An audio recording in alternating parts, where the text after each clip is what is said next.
read it all the time. Happen to mention that. Yes, we do. It's a small group that was just getting started before the pandemic. Last year they had no students. This year they had 3. Yeah, so we do.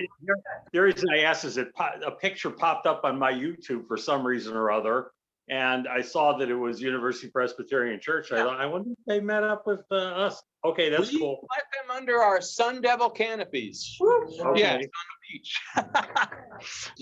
Yeah, we did, which was right next to the U of A canopy, but we tried not to get that in pictures. Okay, let's begin with prayer. Gracious God, it's good to be back and to be together and to start all of this again. We thank you for that. We thank you for the opportunity to be together in person, the opportunity to share this experience with those who cannot be with us and participate online. We ask that all of this discussion might help us in our faith, might help you in your will for us and your will for this world. In Jesus' name we pray, amen. Amen. All right, let me ask you, are you the right kind of Christian? You? No. Okay, that's an easy answer. That's like a children's sermon. The answer is always Jesus. Yeah. Okay. All right. So now I'll ask the more difficult question. What's the right kind? The right type? Don't know. I don't think there is one. Any. Leaning left a little bit.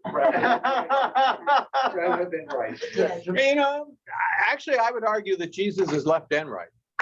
Jesus was conservative and liberal. It depends on what you're talking about.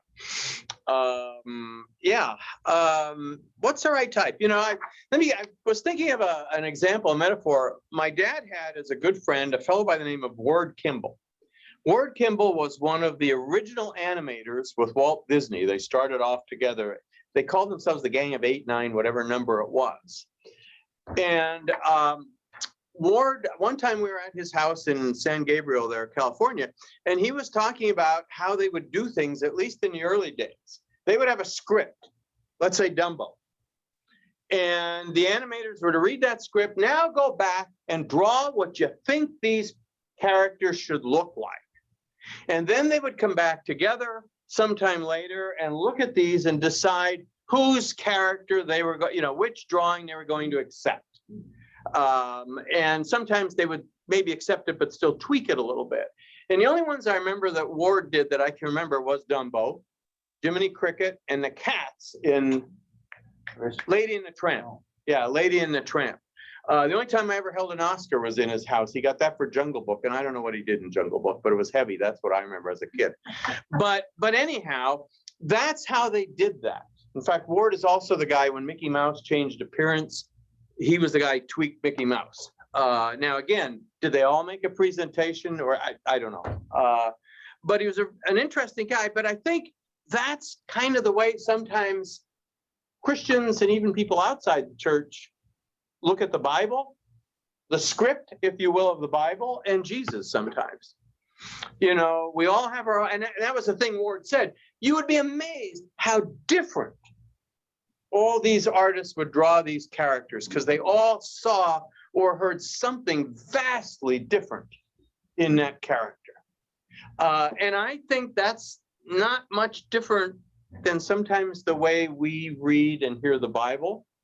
And Jesus, some of you have heard me call Jesus before kind of a Rorschach test, in a sense, remember that 10th grade psychology, when you learned about Rorschach ink blots and stuff, that Jesus sometimes kind of functions in that way for us in terms of, a lot of what we get out of Jesus is also something of what we put in there.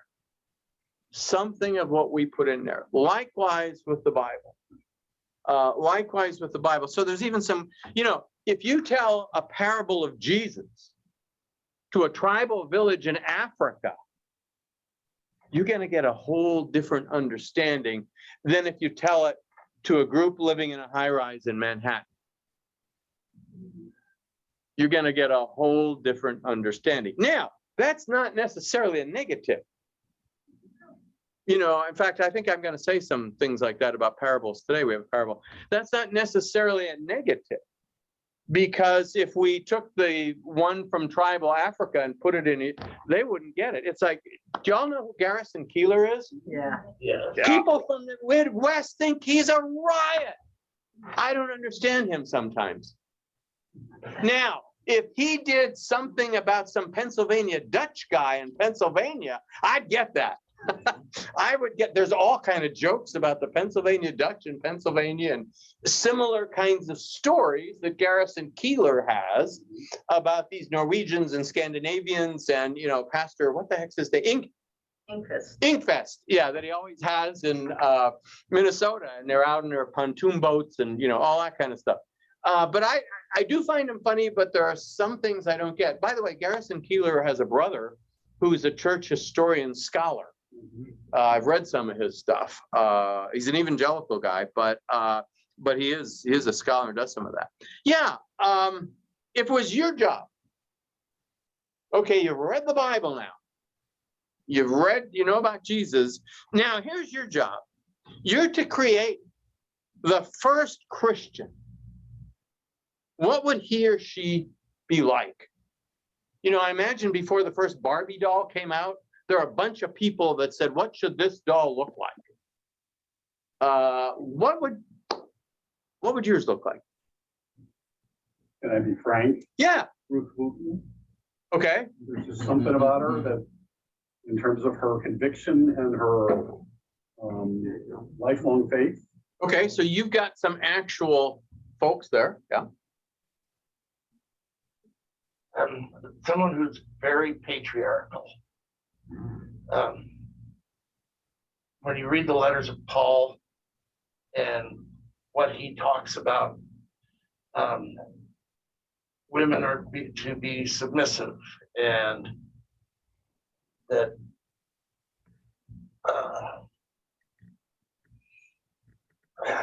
follow the follow the rulers, and then follow me as Yeah. well. Paul was somebody in a hurry.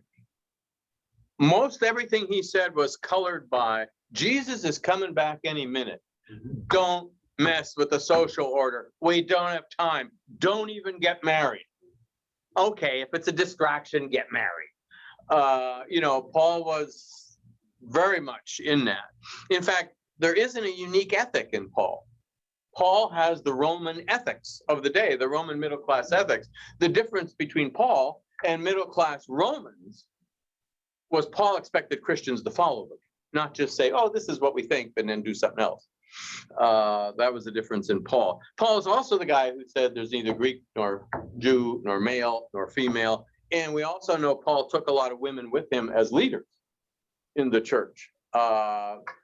Some people think there might have been some female bishops, but there isn't. There's evidence of maybe, but not proof. Not proof of that in the very earliest church. But okay, what else would the first? What this first Christian? What would you say the first Christian would be like? Be dark skinned. Dark skinned. Yeah, back then. Yeah. Friendly, you know, a people person. Unlike most of the pictures of Jesus we see. Yeah. A people Yeah. person, kind of, and accepting of a lot of things that maybe others weren't. All right. But I don't have a picture of a physical person. Yeah.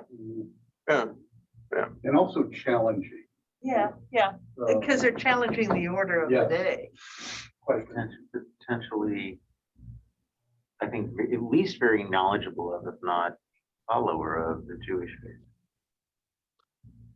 And certainly understanding a tie and being respectful of that.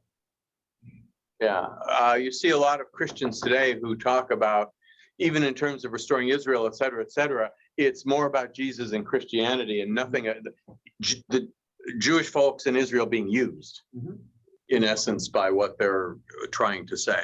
Yeah.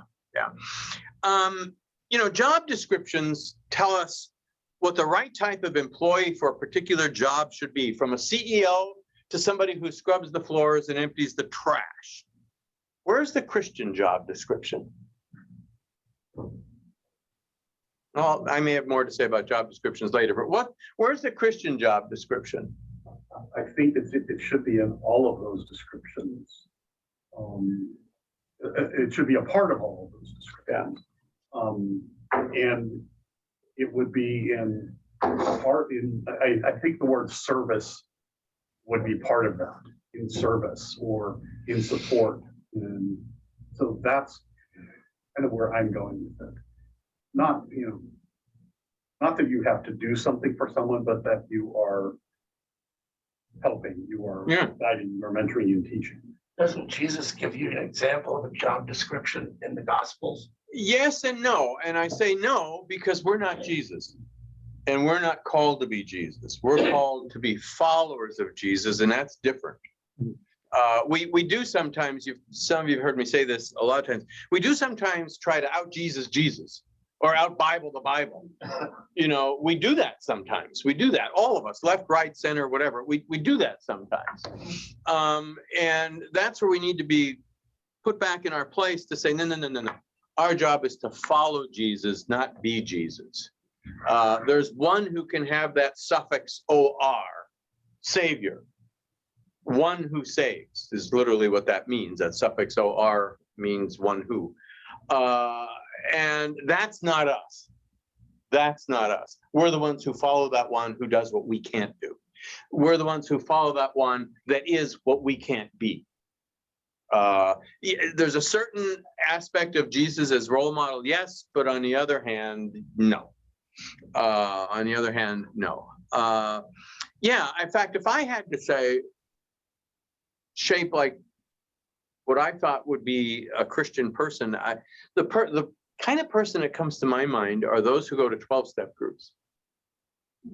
If you know anything about what they have to go through to be in that kind of recovery, they have to go find everybody they've ever, if you want to use this word, sinned against, and tell them what they did, even though that person may not even know that they did this to them. They have to go do that. Yeah, that's one, step number whatever in the 12, like 4 or 5. I mean, there's so much there that we Christians, in fact, I did a whole series with students once, only because one of the 12-step groups that met here for a couple of weeks didn't hang up their banner with the 12 steps on it. And so I used that as our Bible study for about the first 3 weeks of a semester one year to go down there and say, let's look at these in terms of Christian faith, in terms of repentance and forgiveness and renewal and starting over and, all of those. If you're in recovery, man, you know who you have been better than a lot of us know who we have been and who we are. You know who we are. And they will tell you right away, oh, I'm not recovered. Oh, no. I'm recovering. I'm recovering. The one man whose example I've used a lot was a guy who actually operated his own rehab center. And he had been sober 30 years and still had to go to 3 groups a week to stay that way. And he kept saying, I have no idea if I'll drink again. I just know I won't do it today. And that was his ongoing daily battle 30 years after. And again, if you know anything about addictions, if you go back, you don't start all over again. You pick up right where you left off. So these people, as I've known some of them, and I've gone to some meetings because sometimes people new to this are afraid. I'll go with you. These people, when I hear what they have gone through and see the transition and transformation, man, do they have my admiration. Tremendous. One night, one of the 12-step groups here, the Thursday group, it was Monday, Thursday, and Amy and I were in the kitchen cleaning up, and Amy says, hey, there's so-and-so. She teaches with me. Amy, it's anonymous. And she said, no. She tells everybody she goes to AA. I just didn't know it was here. Yeah, and then they did get talking about, oh, this is your church, and that kind of thing.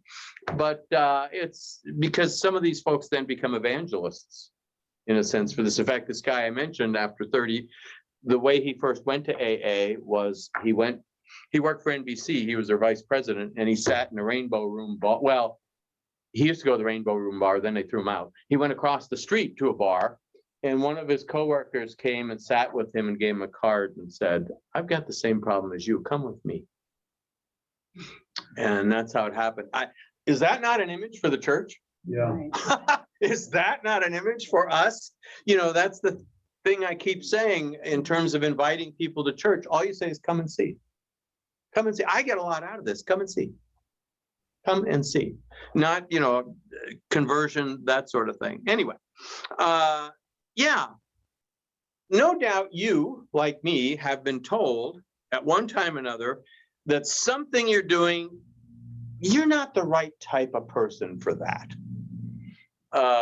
You're too this or not enough that.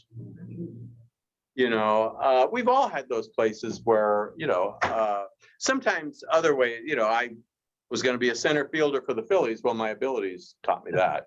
Nobody had to say anything to me. Nobody had to tell me I wasn't going to make it. I learned that on my own. But we've all had that kind of thing. Well, where do we draw the line at Christian? Not the right type. Where do we draw that line? I'm not following what you mean by not the right type. Not the right kind. You really, yeah, maybe Christianity's not, that's not really what Christian's about. That's not really what a Christian ought to be like. I'm going to mention my sermon, not somebody, I think I am, not somebody who I think isn't a Christian. I can't make that judgment, but I am going to mention someone who professes one thing about Christianity and then like, and you don't ever do that? I don't get it. But where do we draw the line? Let me, yeah, well, we don't draw the line. I think you're right in that sense. 1979, I went to Easter worship as an intern at the church and had a staff member on the church who was actually, her job in the church, she was a lawyer. She was from India. She wasn't a Christian. But her job was to provide legal aid for the various Indian pueblos.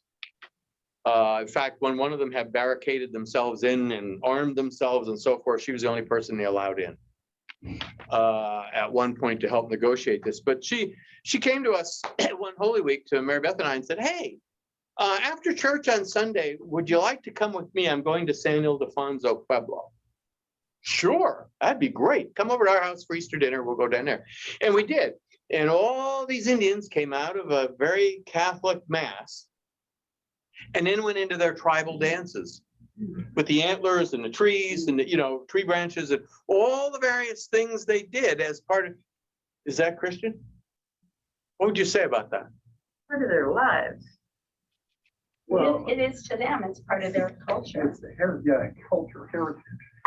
So I mean, Christianity is across, it's around the world in so many cultures, and cultures have adapted it to an influence. Their worship is influenced by their culture. So, yeah, Christianity is a very Western European right. structure and style. It is. Very much. It is now. But it doesn't. Yeah, right. You're right. You're right. Sorry. But what's survived, I mean, if you go back to like, you know, 200 AD, when you got it not allowed in the Roman Church, Christianity then would look very different than it was in 2022 well, you even have differences now. If you go to Africa, Egypt, Europe, or the US, or even different parts of the US. You go to Southeast US versus Midwest versus West Coast, you're going to see radically different definitions of, you know, quote, working definitions of Christianity. the Coptic Christians Oh, yeah. in Egypt, they don't even have the same Bible. Their Bible's different. Yeah. I gave up trying to get a Coptic person to come talk to us here because they all worship on Sunday and they're not gonna give that time up. And which, you know, I get that. I sense theory that out of all of these differences that cross the Coptic and all the different nationalities who have embraced Christianity, that there's a common core value set that they all share. Yeah, I'm not even sure I'd use the word value. I would say more maybe belief or understanding or something. Yeah. Yeah. I think that's a very good point, because there's that common belief structure and faith structure. And then there's what I'm gonna call, no, I think there's another thing that I'm gonna call is, I don't know if the belief structure is there completely, but there's what I would call as a country club or prosperity gospel Christian, which is, and I'm using Christian in quotes. Yeah, I know. Because there's a lot of people there that are in church on a Sunday morning because they need to be seen and to see. Or affirmed. Well, no, but they Their need to be lifestyle and seen everything by affirmed, yeah. they need to be seen Yeah. by the people they're doing business with. Yeah. They need to see the people they're doing business with. They need to. The difference is it's got a cross rather than an elk's head, but or the way it's being, it's on Sunday morning rather than Friday night, but otherwise it's the same thing. It's that social structural environment, not, and I think that it's got the trappings of it, but it doesn't have the meaning of it. And I think that especially in the US, there's a tremendous amount of in name only. Well, I guess I have to go about it a different way. I have to look at what's the common thing of all, and it's that there is a higher power than me. And it, we've got it broken down into, one, but I'm not so sure that the natives were wrong or when they had, the sun, the moon, and I mean, I'm just not. Well, it's hard to say American Indians all believe the same. They don't.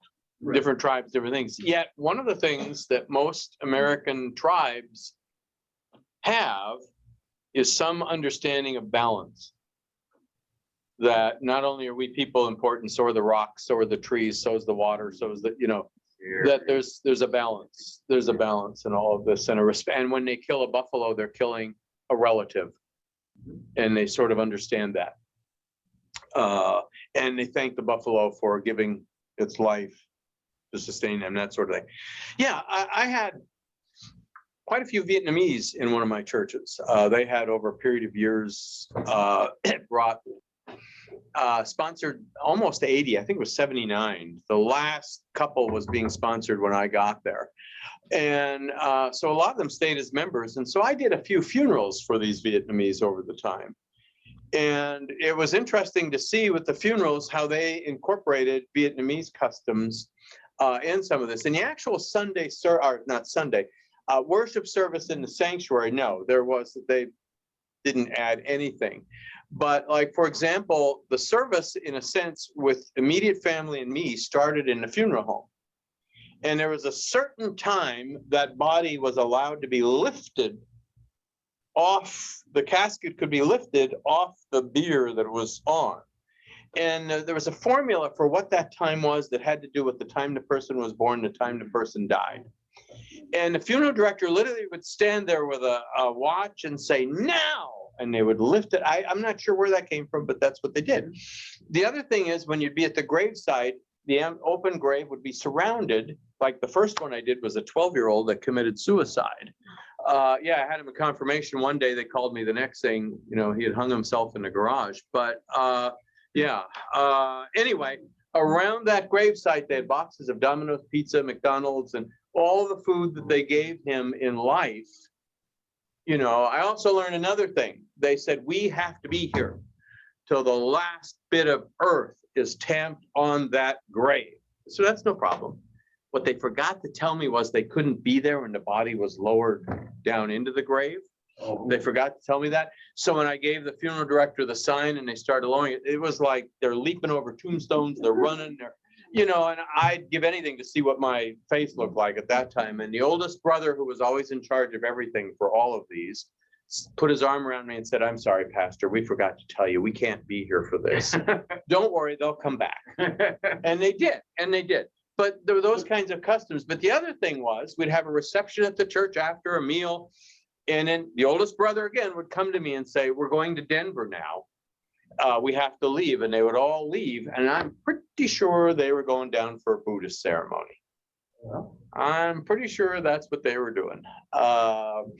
You know, what do you think of that? When Hiroko's brother died,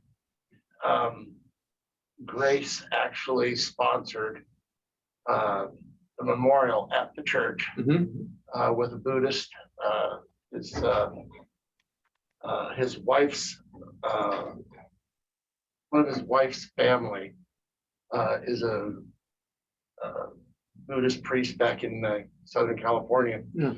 And he came out and we did an entire Buddhist funeral at the church. And then had ceremonial tea, and it was quite different. I got my clinical certification at State Hospital in Hawaii. Very diverse place, as you can imagine. And there were 2 Buddhist priests as part of it. They wore the same shirt I do, navy blue for some reason. It was always navy blue. They had business cards that said Reverend so-and-so, even though there was no actual like kind of ordination. And they would say that they were Christian as well as Buddhist. And my intern supervisor had been a missionary in Japan for 20 years, and he himself was raised in China and Korea because his dad was a missionary in China. And he said it was always problematic in Japan whenever they did a census, because there'd be like, say, 90 million Japanese, but if you figured it out religiously, it would always come out to 120 Japanese, because the Buddhists would check off multiple things. Yeah, I'm Shinto. Yeah, I'm Christian. Yeah, you know, they would do that. They had a whole different understanding of that, a whole different understanding. You know, I have a certain idea of what a pastor ought to be like and ought to do. And now I see there aren't many young pastors anymore, but when there are young pastors, or even new ones that are like 40, well, I told you at the Synod Assembly, they had all the interns stand up, and there were about 8 of them. Some of them were my age. And the young one was in his 30s, the youngest one. But anyway, it's different. I'm a dinosaur and I know it. Most of these young ones don't visit hospitals. Do not see that as part of, or nursing home. That's not their job. That's the congregation's job. They're supposed to do that. They're supposed to do that. One just said, "Oh, I don't like it, so I don't do it." He saw it as optional. I was trained that that's part of your job. That's part of your job. Yeah. It's a whole different, I wear a robe. Do you know how rare that is? That's the #1 question we get when there's a guest pastor here or a bishop comes for the first time. "Do you wear robes there?" And one of them, I had a supply robe because they didn't own one. Yeah, if you saw Julie Garish's picture being sent off to Malaysia, there's the pastor with just a stole, no robe. I think she had a collar on, but, and I know her predecessor, who's not much younger than me, who retired like a month before the pandemic, he never wore, every time I was there, he didn't have a robe. But anyhow, there are all these, this is what a pastor should look like and do. It's, yeah, I'm a dinosaur, man. I don't do any of that. I'm much different than most of these kinds of things. Yeah. So being the right type of Christian, let me throw out some things. Is a Mormon a Christian? Yes. Yes. I don't think so. I don't think so. Not according to what we believe or how, you know, it's different. To them, they probably are. I think they Oh, have, they definitely think they are. they have a strong spiritual faith belief. No, oh, very strong. It's their definition, my definition of Christian and their definition of Christian do not agree. Yeah, back in the 60s, I know that's a long time ago. They tried desperately to get into the World and National Council of Churches. And the National and World Council of Churches said, uh-oh, what do we do? And essentially they said, well, we have to say to them what we've said to every single group that joined. And I believe pretty much the precise language is, or was, do you as a church body believe, teach, and confess that Jesus Christ is Lord and Savior? And they said no. They couldn't say that. They couldn't say that. Can I throw something in? Can I throw something in there, Gary? Having lived in Gilbert all those years too. But I think it's important to understand that as Christians, we always baptize in the name of the Father, Son, and Holy Are Spirit. you reading? Yeah. The Mormons, yeah, I'm reading your notes. The Mormons baptize everybody in the Church of Jesus Christ of Latter-day Saints.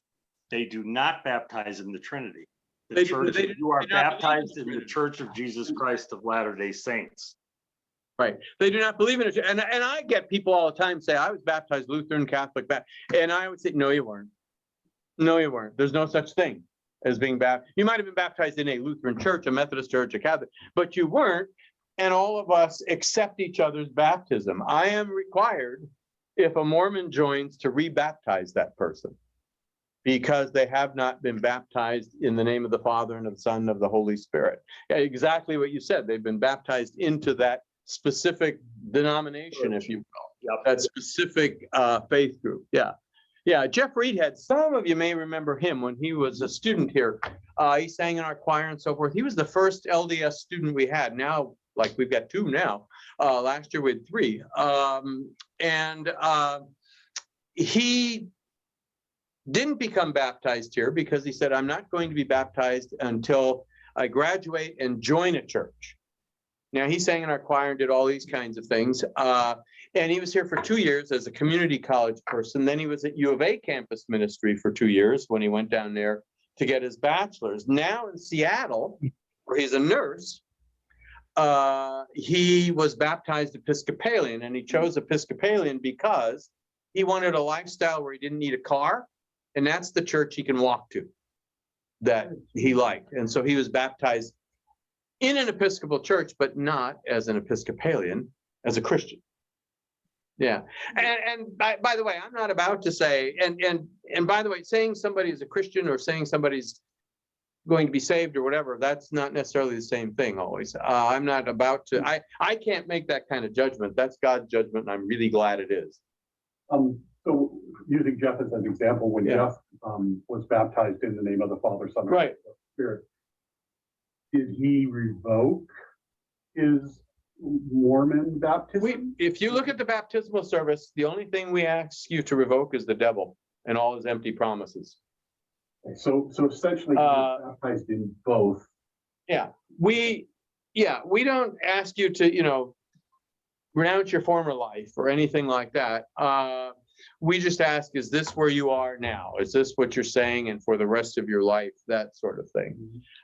That's all we say. We do not make them do any of those other. I've twice had reverse exorcisms. Oh, wow. Twice we've had associates whose undergrad degree was University of Arizona. So on their first San Diego retreat at about 12:30 or 1 a.m., when we're getting there and doing our organizational things and so forth, I put together from the exorcism service a reverse thing where I put the sun devil in them. And they've been really good. They were really good spirits about that. I have asked their permission. Oh, sure, that's fine. And we had a lot of fun with that. But really, we don't. It's just the devil we ask people to reject, and that sort of thing. We don't make them put any of that behind them. Because again, for us, baptism is mostly about God's promises and claim on them, not any promises they make, because they're going to break them. They're going to break them. The one in baptism won't be broken is the promise God makes. Yes? Oh, okay. Now, all right, let's get away from LDS. What about Unitarians and Quakers? Are they Christian? Some of them would be offended if you called them Christian. Some of them joined those groups because they're not Christian. You know, They start, both those groups start out as a spin-off of Christianity, but when I think about faith organizations, yeah. Unitarians and Presbyterians and Episcopals and us and Roman Catholics, Yeah. I really don't. I care, but I don't Mhm. about that aspect. What I care about is that they are in a community. I used the term earlier when we were talking community, Mhm. and they have a set of core values. Some of those values may differ from what ours are, but I think that those core values are so valuable to themselves and their community. I would rather someone be in any faith-based organization than to be alone outside of the community. Let me tell you, speaking of LDS, a year ago, January, their director called me and said, I've got a student who just stormed out of here, said, I want no part of you people ever again. But I'm gonna go, I still think there might be something to this Jesus thing. And he said, I recommended he go to you.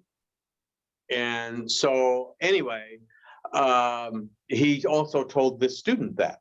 Now, the guy never showed up here. In fact, at a meeting a couple of weeks ago, I said, hey, do you mind giving me that guy's contact information? I'll contact him and reach out and see. And he said, yes, but I haven't gotten it yet, but I'll email him. And then that guy also said, now, is Chris coming to your minutes? Oh yeah, Chris is still here most weeks.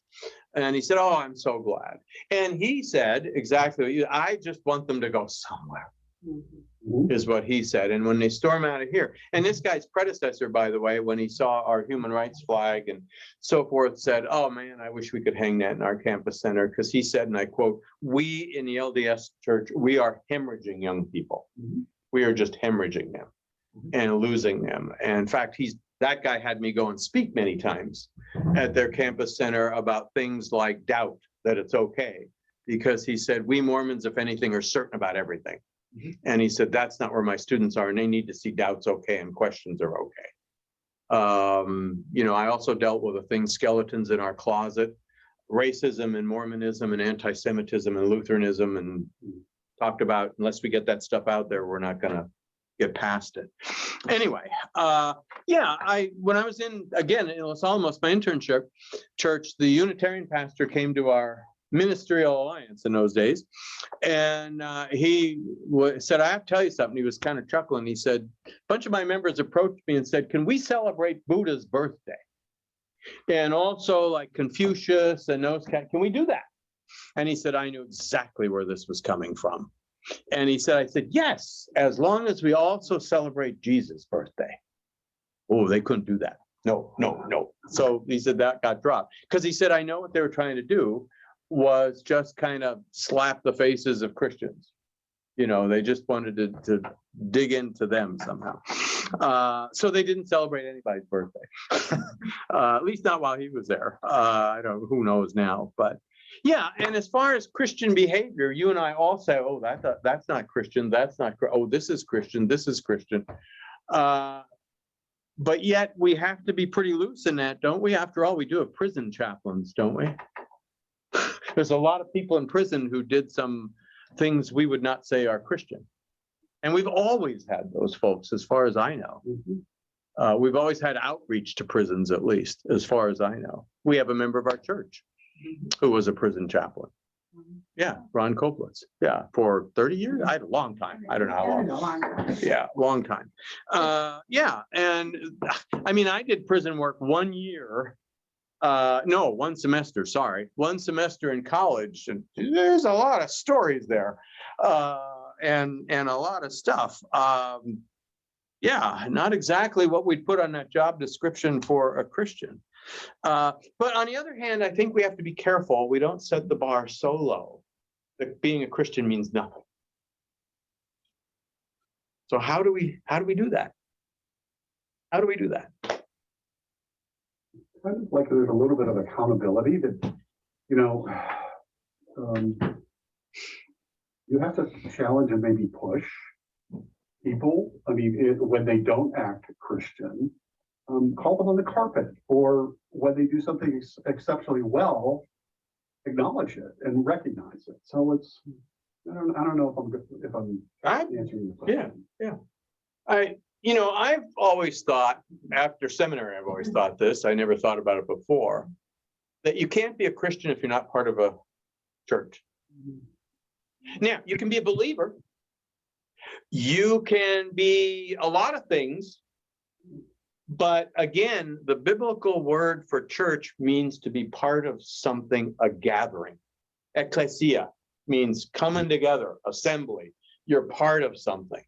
It doesn't mean being a hermit up in the mountains. Now, granted, you have some kind of job that you're maintaining some cell phone tower, well, I don't know, whatever, and you can't get to church and those, I get that. But even still some connection. Again, the guy who I mentioned that had his own rehab center for alcoholics, I never saw him on a Sunday. Why?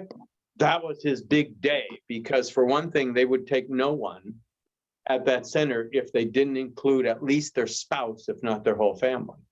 Because their experience was, if you don't deal with the whole family, you're going to make one well and the other sick, and it's going to be a real problem. Most divorces happen after the addicted person recovers because nobody did anything with the other sickness, and they don't know how to handle that. Anyway, so now, did I see him Christmas Eve? Did I see him on, other midweek services, etc.? Yeah. And he was very much connected in other ways too. Now, homebound people, well, hopefully the community connects with them. Let's say Anyway. someone does not attend church. Yeah.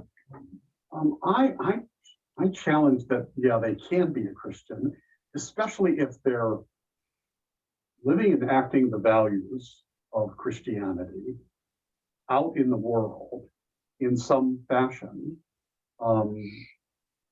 That's their community. But you and I probably both know tons of people who live out those Christian values that would be offended if you call them Christian.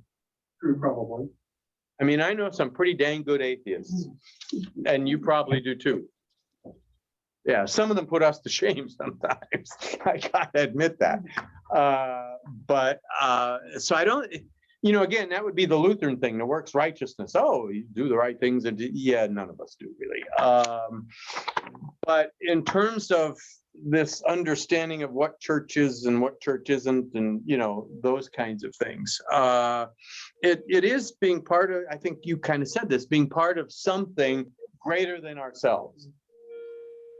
And how do you don't get that at home as well as you get that as part of that. There's a reason when we confess our sins and hear the forgiveness, we rub shoulders with one another. We look around and go, geez, he's a pretty good person. And yet he's confessing just like me. Oh, geez, she should be confessing. That's how I was as a kid, because it was a town of 3,000, 1,000 of them at that church. So you knew teachers, kids, you knew, and it's like, oh, come on, really? And then on the other time, wow, to use your name, the Ruth Wootens of the town, that kind of thing. There's just a sense you get there that you just don't get on your own. You just don't get on your own.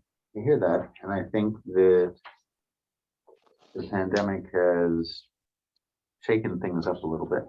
Oh, yeah. With the video and everything else.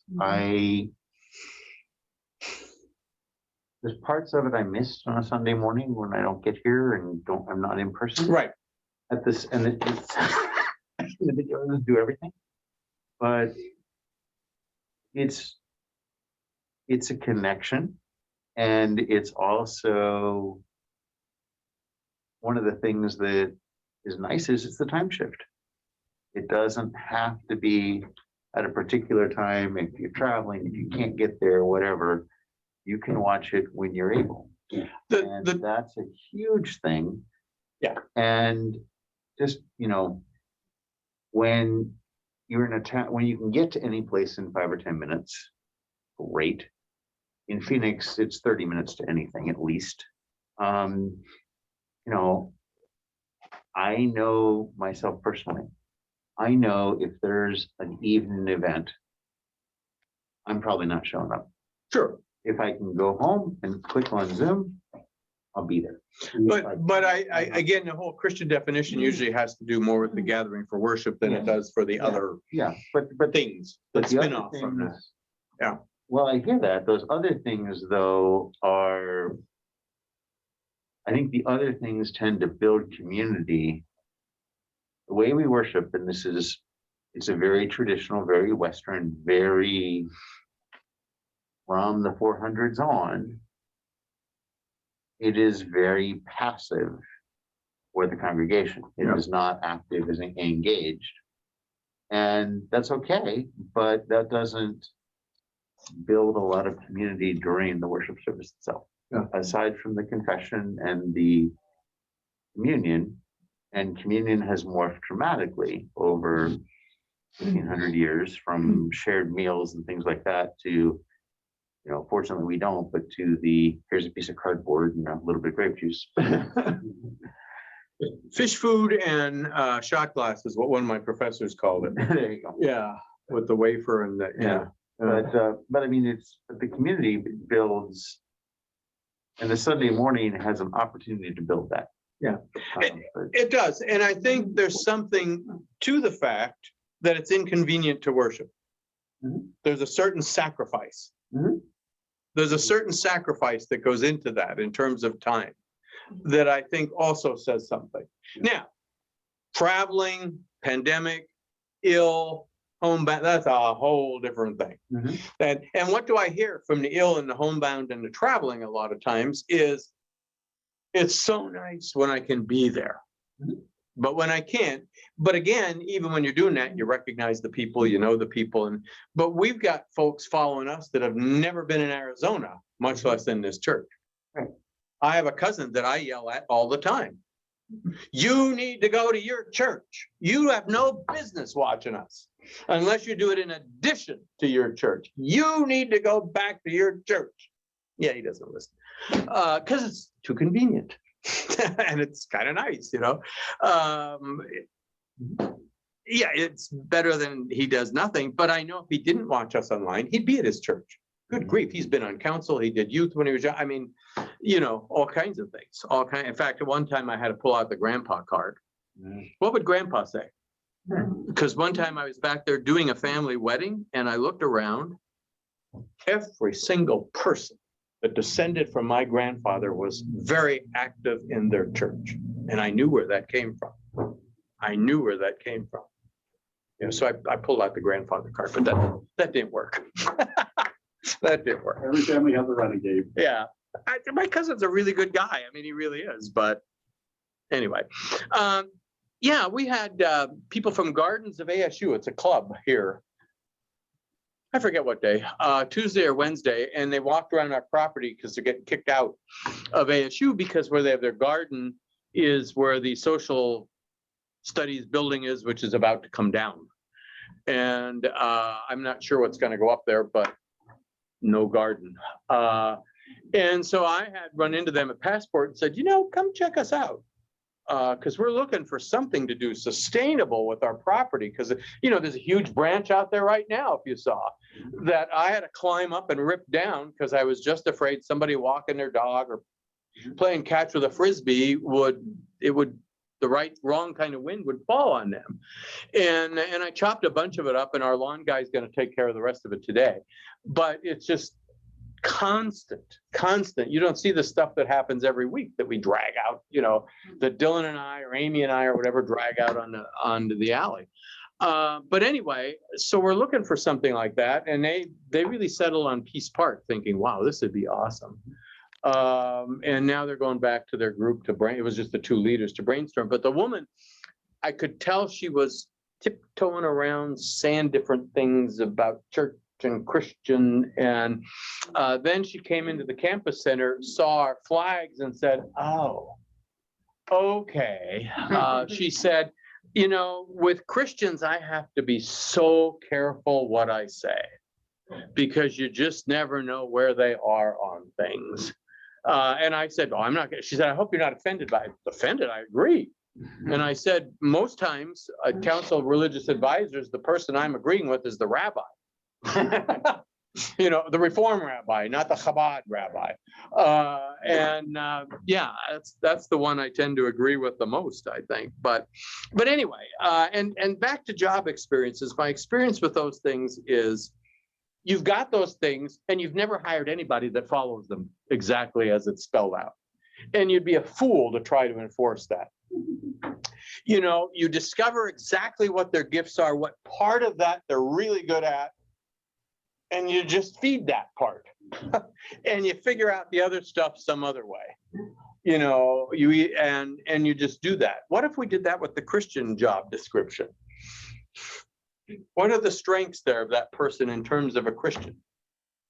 What are the what particular gifts does a person or a community for that matter? See, that's a mistake the church makes when Paul lists all these gifts that the church has. Everybody thinks every congregation has those gifts. No, they don't. No, the trick is find out what are those gifts in that list that they have and go with them. That's what they're called to do. What if we use that as the Christian job description in a sense? Go with our strengths. What might some of those be? Kindness, Kindness, being kind to other people. Yeah. service, yeah. Another one is very true for University of Lutheran, physical location. Oh, I think most churches are in a particular place. Yeah. For a reason. But I mean, To serve a certain, lean into Yeah. it because, this is not a place where you're gonna set up a massive preschool. there's a church in this locale that got so offended with us after 2008, they stopped their campus ministry as a cost-cutting measure when finances were bad, are so offended with us that we put such an emphasis on campus. They don't get it. It's like, they're across the street. It's why we're there. How do you ignore 50-some thousand people across the street? You just don't do that. And their pastor was so upset with me personally about that. Yeah. But it's funny how even here, sometimes people, they don't identify Christianity, but when they talk about Christian behavior, I get comments all the time about a student that wears a hat in worship. They get so upset about that. And it's like, don't you think we should be happy that young people are in church? Yeah. Because other churches don't have any, much less as many as we have. Shouldn't we be happy? And there's one person that would wear a hat here regularly. It would be more distracting if that person took the hat off. They had been in an accident, and by this student's description, I look like Darth Vader without my helmet. And that's pretty much true. I saw it once. That's pretty much true. So you don't even always know why they do it. But really, this is where we're going to put our ultimate judgment on how we dress for church and that kind of stuff. My dad, when he'd come out, always say, is it okay if I don't wear a jacket, just a tie? Because it's kind of hot. Dad, if you wear a tie, you might be the only one in church with one on. But from where he comes from, I still remember as a kid, it was a big deal when the pastor said, men, it's hot now, and they didn't have air conditioning. You can loosen your ties. Not take them off, not take the jackets off, loosen the tie. Hey, Gary, Yes. I'm going to be walking out the door, but I'm going to leave you with something. I'm sure most of you have read The Shack by Paul Young years ago. I did, I think. He also has a book called Lies We Believe About God. And his quote at the end of one of the chapters is, Christianity is not the way, Jesus is the way. And with that, I'm leaving. Okay, we'll see you soon. We'll see you soon. Well, and that is the ideal that we hold up. That is the ideal we hold up. Again, not to be Jesus, we can't be. But think of what you think is the ideal teacher, doctor, whomever, whatever. You can't even hold all your doctors or teachers or up to that, because there are lots of different kinds of good teachers, are there not? There are lots of those. There are some I still don't know if they're good teachers. Some of you heard me talk about my pastor's daughter in German.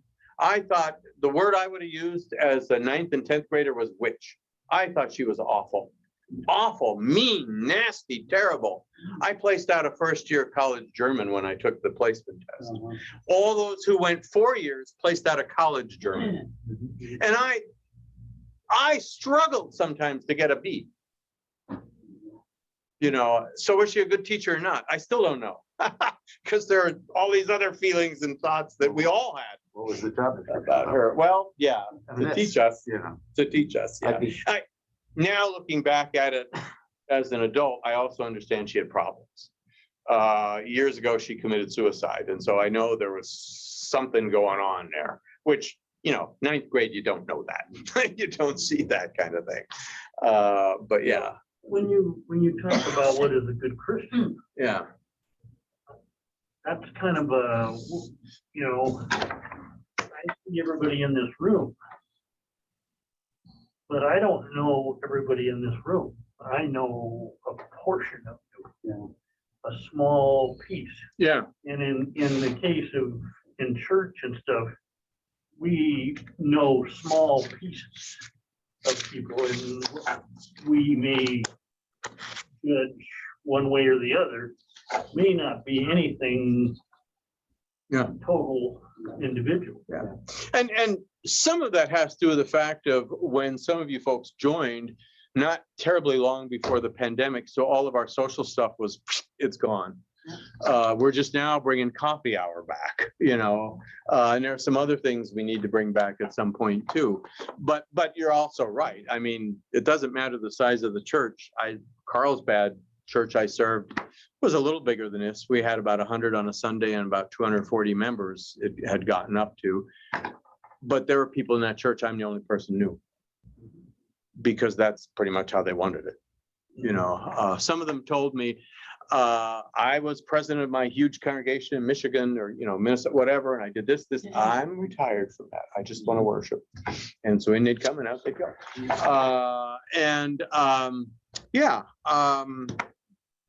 That's absolutely true. That's absolutely true. Yeah. Yeah. It's funny, on our San Diego retreat, every year it's the same thing. We take a bunch of people don't know each other and they come back as fast friends.